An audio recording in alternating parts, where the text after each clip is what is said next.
see. I don't know if it's a cell or no. Jim browsing again.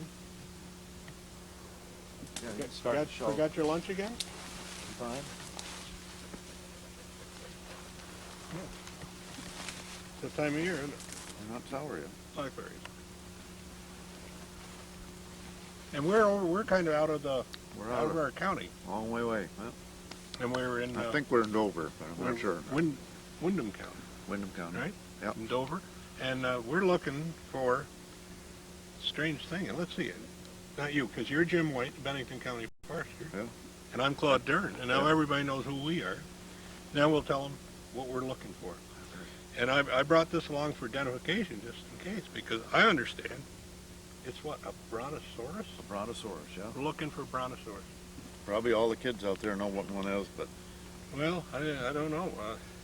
It says here the word dinosaur comes from the Greek word dinos, meaning terrible. Uh-oh. And saurus meaning lizard. So we're looking for a terrible lizard.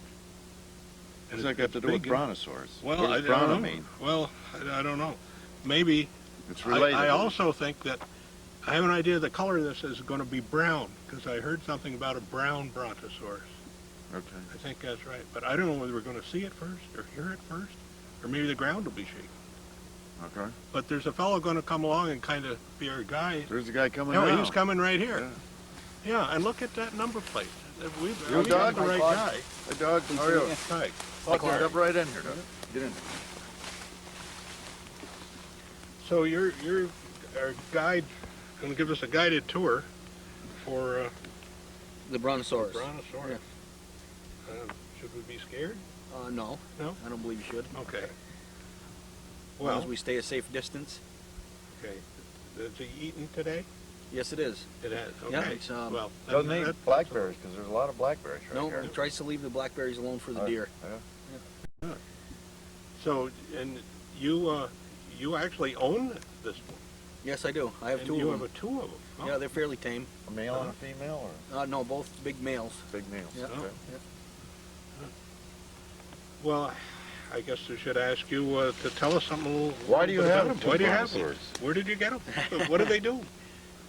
Well, where I got them was the company is they're called John Brown and Sons. They're out of Ware, New Hampshire, and they're manufacturer of this. It's a mowing machine, a brush mowing machine, and this company themselves have 10 mowers. I have 2, and I do most of Vermont. A lot of power line right-of-ways, a lot of wildlife restoration projects, for habitat for animals. Yeah. Ag conversion? A lot of ag conversions. We've done a number of them in the past. Mostly right now, the lion's share of what I do is power line right-of-ways. Okay. We work for all the utilities in Vermont, Velco, Green Mountain Power, CVPS, some of the smaller utilities as well. You're doing the power line, or started it last year from Bennington to Manchester? That's right. Yeah, that's right. And we'll be completing that. We'll be back on that job probably in the middle of September, middle to late September. Okay. We'll be doing that job. Yep. So these machines, I guess it's not an animal, then it's a machine, but it has a tremendous appetite for wood. Yes, it does. Small wood. Small wood. That's right. Yep. We take care of it before it matures. So we're going to see it eat. So if you go, there's no spraying where you go? No. Okay. No.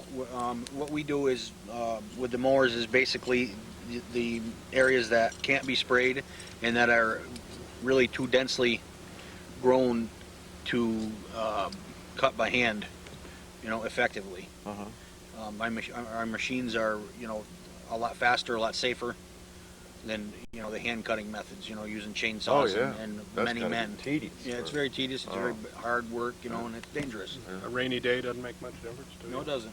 No. Rainy summer means something. Yeah, this summer has been a little different than most, but.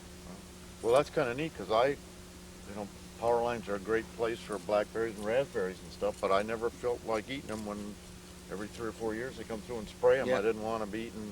Right. If they just sprayed and then nothing died yet or the stuff was taken up, so. Yeah. It'll be a lot nicer for me to be eating berries on a power line than Yeah, you're going right. through, The our power line right-of-ways here in Vermont is some of the best wildlife habitat there is out there today, because you know, most of the right-of-ways are maintained to smaller brush with lots of fruits and berries. We save all fruit trees. We save as many berries as we can. A lot of your turkeys nest in the right-of-ways. So if you came to an area that wasn't woody, but it was just the berries and stuff, you go around it? Yeah, we skip it. We go right through it Yeah. and take out. You know, we cut any of the hardwood trees that are undesirables, the quick-growing popples and maple trees that can grow, you know, 20 feet tall in 3 or 4 years. You know, we try to take care of those. But any of the low-growing, How far do you have to keep a tree away in height from the power line? Well, every utility is different. They all have their standards. You know, one company will say that they don't want it any closer than 10 feet, and another will say that when we go through, we need to take out everything. We tolerate nothing near our wires. You know, they're all different. And how long does a brushing last? The cycles, CVPS, I'll use them for an example. They have a 7-year brushing cycle that they try to operate with, and Vermont Electric Company, which is, or Velco, theirs is 4 years. They have a much shorter cycle. Wow. Velco is strictly transmission through the state of Vermont, and they aren't very tolerant of outages because they supply some very big customers. And then you've got to consider the power lines themselves too when you're working. Oh, absolutely.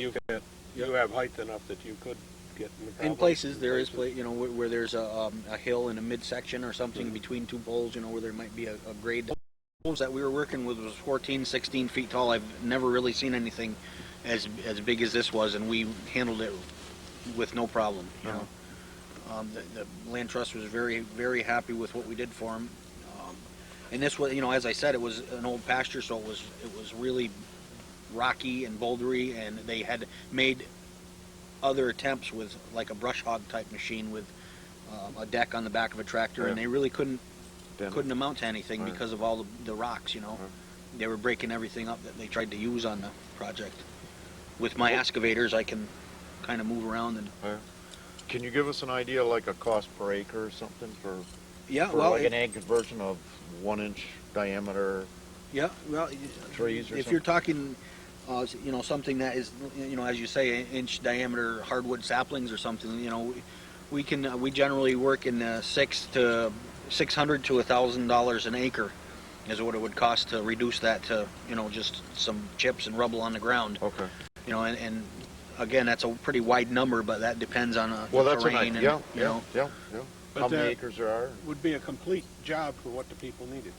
That's right. They didn't have to have something else done afterwards. No. The brush would be reduced to nothing on the ground, basically. We're going to see that, right? Yes. Okay. When we go out to my machines, we'll be able to see just what happens. And whose power line? This is Green Mountain Power. So it's like a 7-year? Yeah, this is probably around 7-year cycle. Okay. Yeah. The area that we're going to be looking at right now is relatively wet ground, so the vegetation is kind of sparse, but you can see that by the size of it about how old the brush actually is. Well, should we go out? I hear noise over this way. Yeah. Sure.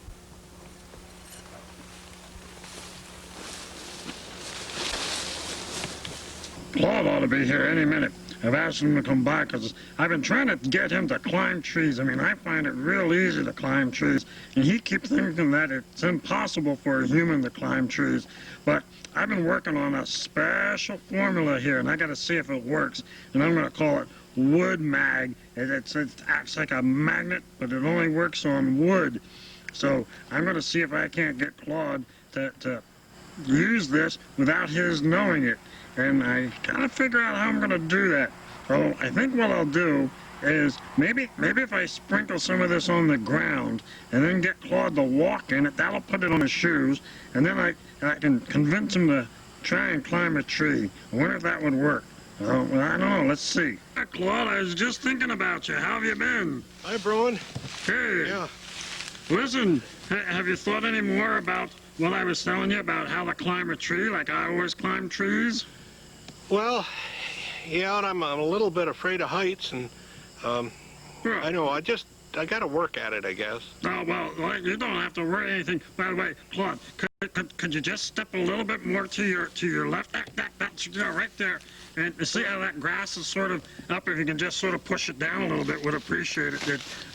But when I can walk across there, it helps me a lot. Thank you. Well, good. Did it just rain here, Bruin? The ground's all wet. Yeah, well, not too long ago, yeah, we had a real brief shower come through here. Well, the sun's been out. Well, it was a freaky thing, but... My shoes are wet. Well, it'll dry. Don't worry about it. It'll dry. Yep. Well, at any rate, climbing trees isn't real. You just have to concentrate real hard. I don't have the claws like you do. Well, all you need is a good grip. And if you concentrate real hard, you can do it. I know you can. But you have claws on 4 arms, or 4 feet, or 4 legs, or whatever it is you have. Well, I don't use the claws. Claude. I got 4-wheel drive in my truck. Yeah. And that goes good. I have four paws. Same idea. Do you climb like this? Well, Or do you climb like that? I don't know. Whatever's most comfortable for you. That some bears do every other hand like you did, or paw rather, and some bears do both of them. It all depends, and I bet if you concentrated real hard, you could just walk up like you're used to walking. Well, most comfortable is just plain 2-wheel drive. These 2 now wet feet. Well, that's all I need. Let them dry off a little bit, and then you won't slip so much. But I bet you if you just even concentrated real hard, you can just walk up like you walk on the sidewalk.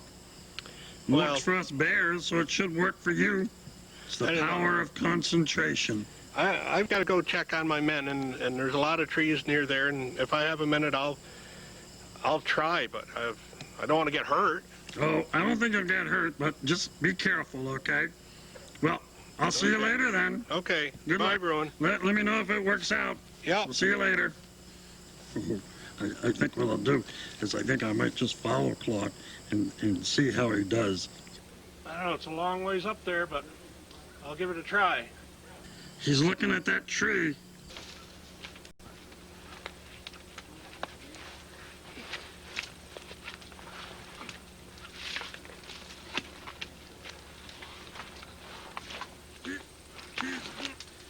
He's climbing up like a bear.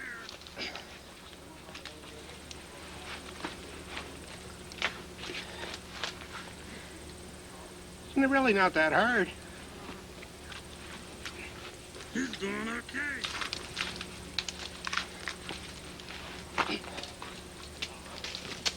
Uh-oh. Bees.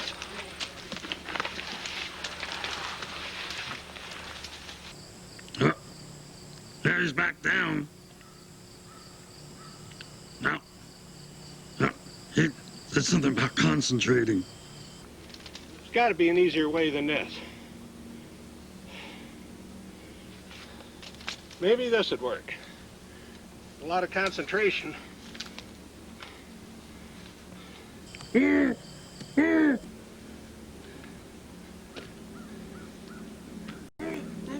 It's working. It's working. Look at that. Oh, boy, it's working. Oh, boy. It's much easier. Here's the bees.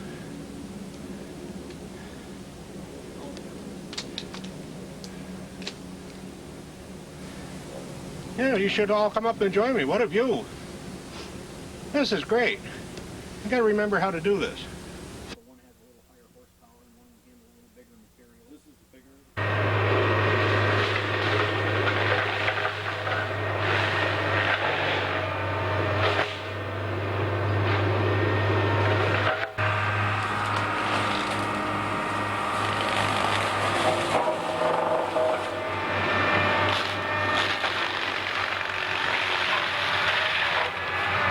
So can you tell us about this, Doug?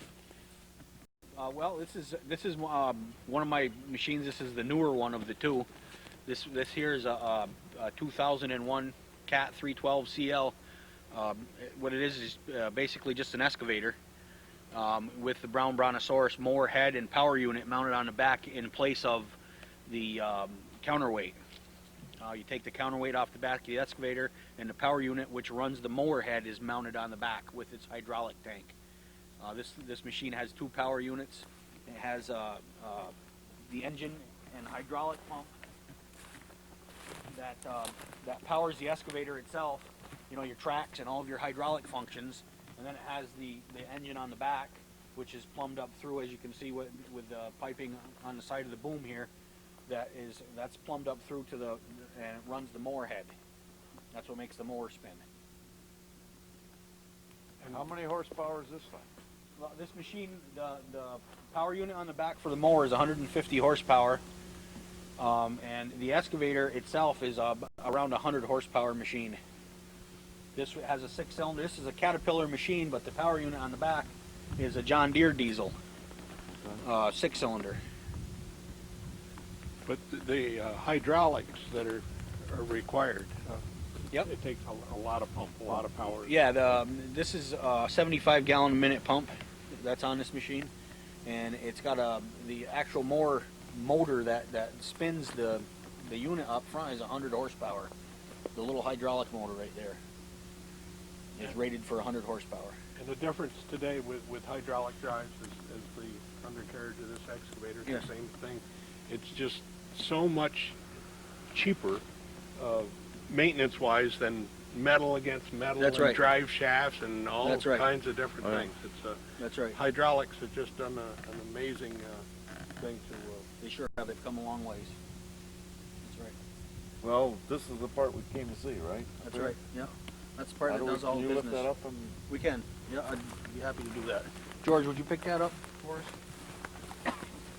oh, he's gonna pick it up with hydraulic.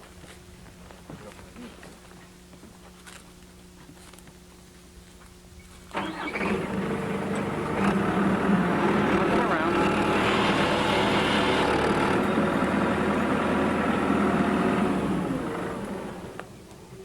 This is the drum of the machine. This is what actually does all the work for us.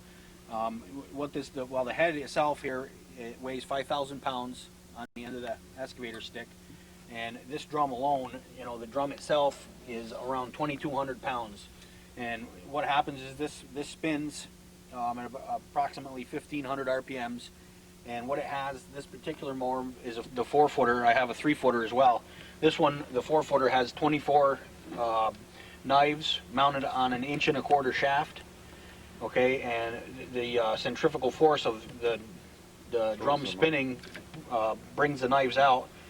And you know, when you're mowing along, these knives are out like this, doing all the cutting action. And the design is for these knives to be able to spin on the shaft in case of a contact of something, you know, harder than they are. They'll spin back inside the drum instead of being a fixed unit, and there's no place for them to go but to break off. You know, if you strike something, these here will, in most cases, spin around backwards. Wow, there's one. So that's a special type of hardened steel. I guess. That's a hardened steel. And That's right. you weld them back up with hard facing, or I have are tried they that in the replaced? past. What happens when we do some hard facing on them is as soon as you strike a rock, it breaks them right off. There's something with the heating of that steel that's on there that weakens it, and it just won't take it anymore. So they're a wear item.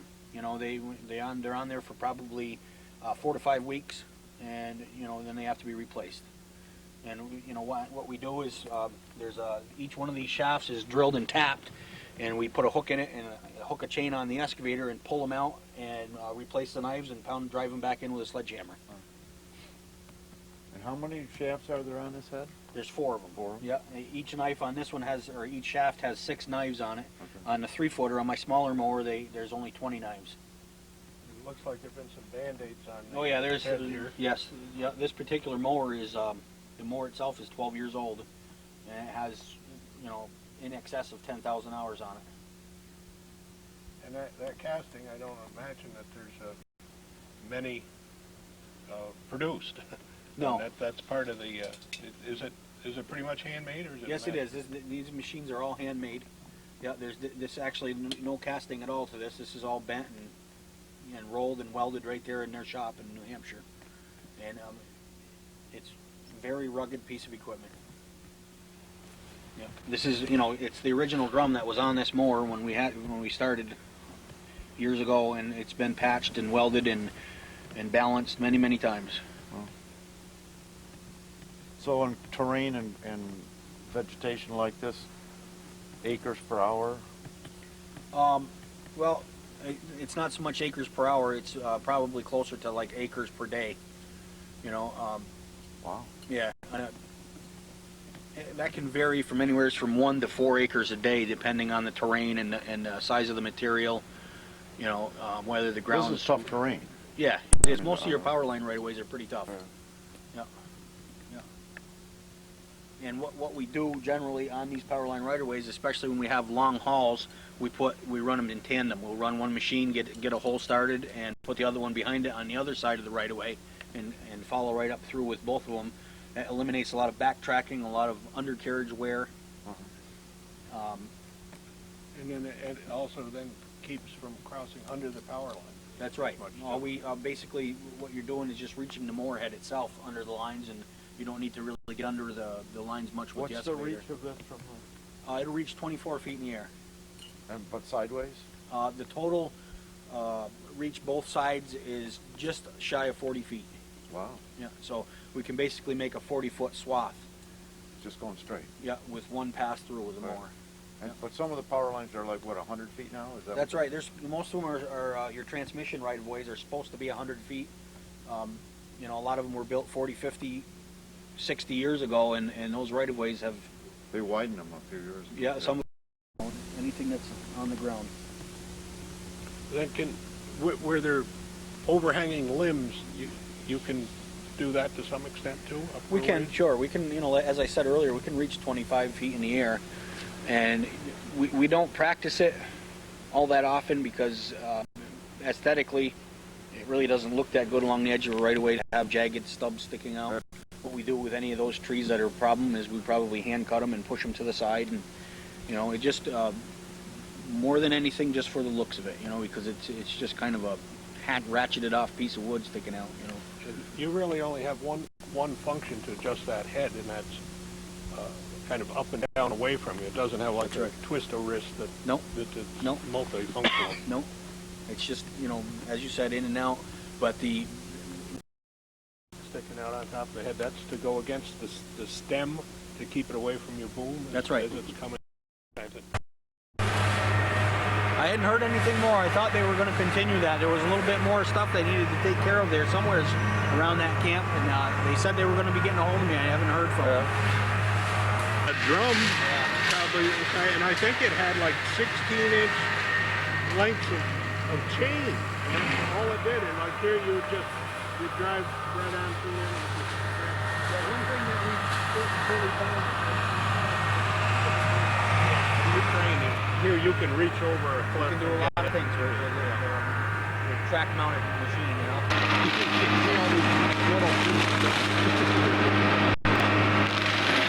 Or you can go straight and you go up into the mountains up in there. Smoke share section. What's that? Smoke share?